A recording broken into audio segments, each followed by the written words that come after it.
करूँ तो क्या करूँ? बच्चों को फोन लगाती हूँ, जवाब नहीं देते। फिर भी कोशिश करके देखती हूँ। अब मैं बहुत थक गई, बहुत थक गई।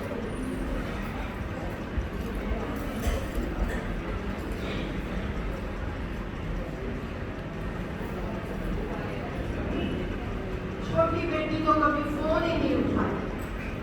समझ में नहीं आता कि क्या करूं। बड़ी को लगा के देखती हूँ।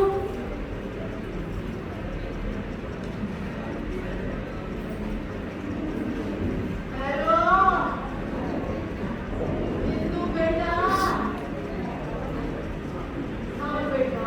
हेलो हेलो हेलो माँ। हाँ बच्चे। हेलो माँ, कैसे फोन किया? मेरी तबीयत बिल्कुल नहीं ठीक।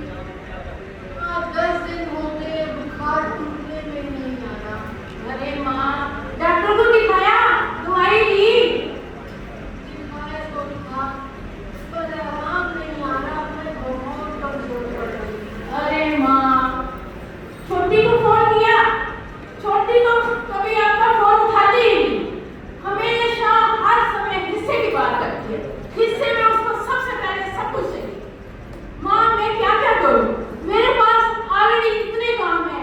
मैं ददिया सास को देखूं, अपनी सास को देखूं, बच्चों को देखूं, घर को देखूं, कि माँ मैं तो इतनी परेशान हूँ कि मैं नौकरी पे जाऊँ।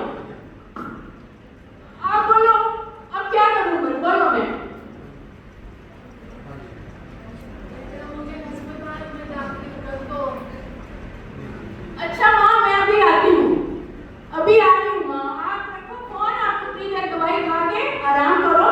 मैं अभी आ रही हूँ, 2 मिनट में आ रही हूँ। निकल रही हूँ माँ, निकल रही हूँ, निकल रही हूँ।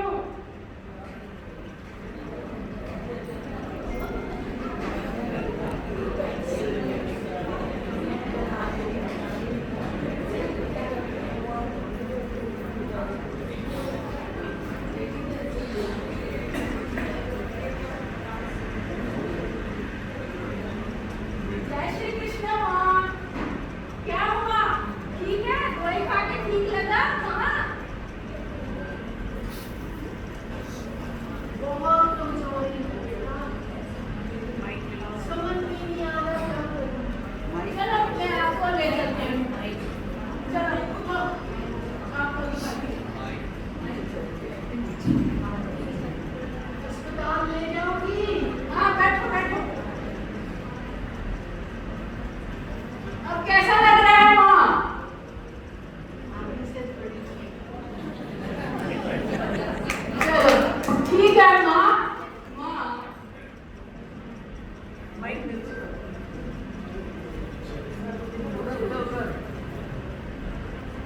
हेलो माँ, मैंने और आपके जवाई बाबू ने मिलकर कुछ सोचा है।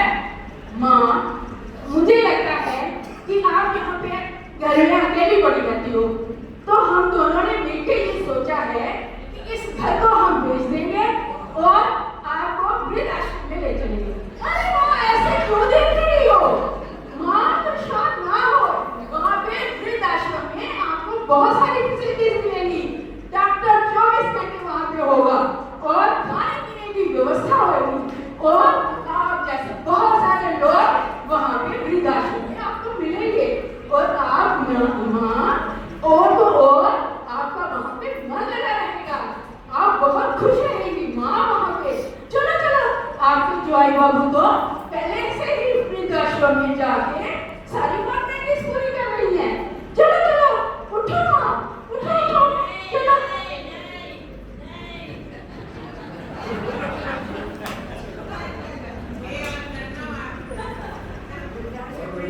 आज मैं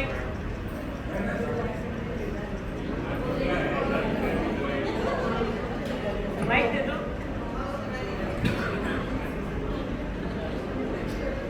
वृद्धाश्रम तो पहुंच गई। अभी अभी आगे से तो बेहतर हो। मेरी देखभाल ठीक हो रही है।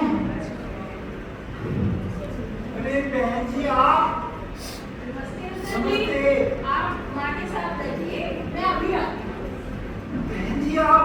वृद्धाश्रम में 15 दिन से आप यहाँ पर हैं, मुझे आज ही पता चला है।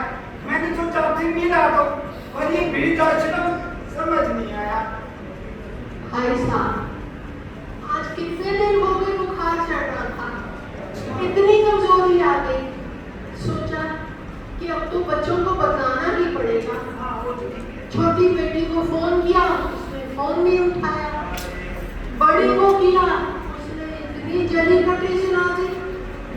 हार के उन्होंने मुझे वृद्ध आश्रम में डाल दिया। अब यहाँ पर रह रही हूँ। समझ नहीं आता, मेरी बहू तो मेरा बहुत ध्यान रखती है, मैं परेशान होता तो वो परेशान हो जाती है, और बच्चियों ने अपने खून में आपको वृद्धाश्रम में डाल दिया। आप खुशकिस्मत हो, हम बेटियों को अपना समझते हैं और अपनापन समझ के भाई साहब सारी उम्र गुजार देते हैं। पर अगर बहू एक संस्कारी घर से आए और सेवा भाव हो तो तभी वो ध्यान करेगी ना। पर आज मैं वृद्ध आश्रम में जब मैं सबको देखती हूँ किसी ना किसी कष्ट से जूझ रहे हैं, हम एक दूसरे का सहारा बनते हैं और कोशिश यही करते हैं कि जीने की राह देखें। और ज्यादा भी क्या,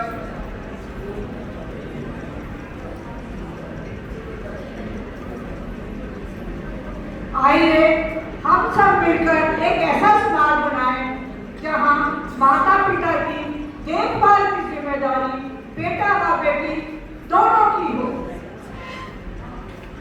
पुराने जमाने में शादी के बाद बेटियों को पराया समझा जाता था, मगर आज माता पिता की संपत्ति में बेटियों के बराबर अधिकार है। जब माता पिता की संपत्ति में बेटा और बेटी दोनों का एक समान अधिकार है तो उनकी सेवा करने की जिम्मेवारी भी दोनों की बराबर है। ये उनका नैतिक कर्तव्य है और अनिवार्य है।